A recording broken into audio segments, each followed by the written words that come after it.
حمزہ کا تعارف، حمزہ کا علامتی نشان یہ ہے، اسے ہم کیا کہتے ہیں؟ حمزہ کہتے ہیں۔ حمزہ صرف مسوتوں کے ساتھ استعمال ہوتا ہے، یعنی کہ یہ جو علامت ہے، یعنی کہ اردو کے جو واولز ہیں ان کے ساتھ استعمال ہوتا ہے۔ اب کس طرح استعمال ہوتا ہے؟ سب سے پہلے ہم اس الف کا یعنی آ کا اصول کو سمجھ لیتے ہیں۔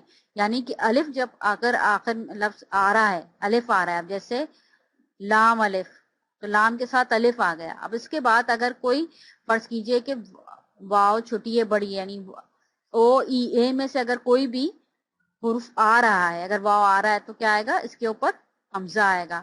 اگر اس کی جگہ یہ آ گیا تب بھی حمزہ آ جائے گا، لائی ہو جائے گا۔ اگر بڑی یہ آئے گا تو اس کے اوپر بھی کیا آئے گا؟ حمزہ آ جائے گا، تو لائے ہو جائیں گے۔ یعنی کہ آپ نے دیکھا اگر الف آ رہا ہے تو اس کے بعد اگر واو چھوٹی ہے اور بڑی ہے، یہ کیا ہے؟ اردو کے واولز ہیں۔ آپ کو جیسے پہلے سمجھایا تھا کہ اردو کے 4 واولز کون سے ہیں؟ الف، واو، چھوٹی ہے اور بڑی ہے۔ آ او ای اے یہ اردو کے کیا ہیں؟ واولز ہیں، مسوتیں ہیں۔ یعنی الف کے بعد اگر مسوتیں آئیں گے، واو چھوٹی ہے بڑی ہے، تو اس کے اوپر ہم کیا لگائیں گے؟ حمزہ لگائیں گے۔ یہ پہلا ہمارا نمبر 1 رول تھا، پہلا اصول تھا۔ اب ہم واو کے اصول کو سمجھتے ہیں۔ یعنی کہ اگر جب واو استعمال ہوگا، فرض کیجئے کہ آپ نے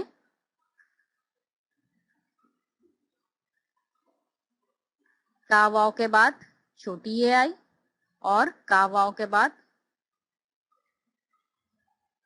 بڑی اے آئی، تو کیونکہ چھوٹی اے اور بڑی آ رہی ہے تو اس کے اوپر ہم کیا لگائیں گے؟ حمزہ لگائیں گے، ٹھیک ہے نا؟ تو یعنی کہ الف کے ساتھ کس کے ساتھ لگے گا؟ یہ ایک چیز جو آپ کو یاد رکھنی ہے، یعنی کہ اس میں کنفیوژن نہیں ہونا ہے آپ کو۔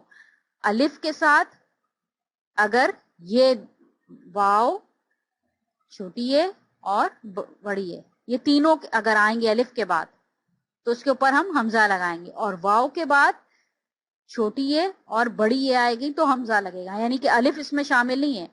الف اور واو کے ساتھ ان دو کا رول بنتا ہے، یعنی الف کے بعد اگر واو چھوٹی ہے بڑی ہے استعمال ہوگا تو کیا لگے گا؟ حمزہ لگے گا، اور واو کے بعد چھوٹی ہے اور بڑی ہے لگے گی تو کیا ہوگا؟ حمزہ شروع ہوگا۔ اس میں الف نہیں ہے، انکلوڈڈ نہیں ہے، اس چیز کا خیال رکھنے کی ضرورت ہے۔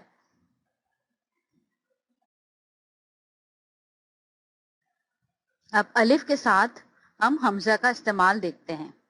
اب فرض کیجئے جیم الف اور واو،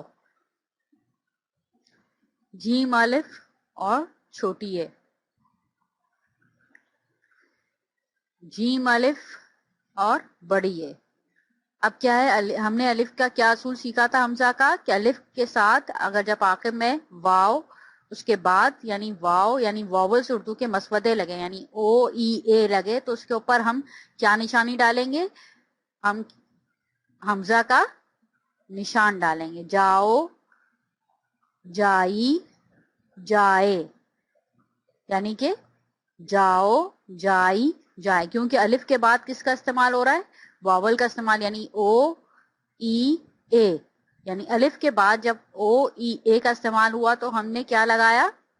حمزہ لگایا۔ اسی طریقے سے ایک دو اور مثالیں دیکھ لیتے ہیں ہم۔ گاف الف، واو، گاف الف چھوٹی ہے، گاف الف بڑی ہے۔ اب ان کے بعد آپ دیکھیے گا واو چھوٹی ہے اور بڑی ہے، کیا ہیں یہ؟ اردو کے واولز ہیں، تو الف کے بعد آ رہے ہیں تو اس پہ ہم کیا لگائیں گے؟ حمزہ لگائیں گے۔ گاؤ، گائی، گائے۔ ایک اور مثال دے کے دیکھیے۔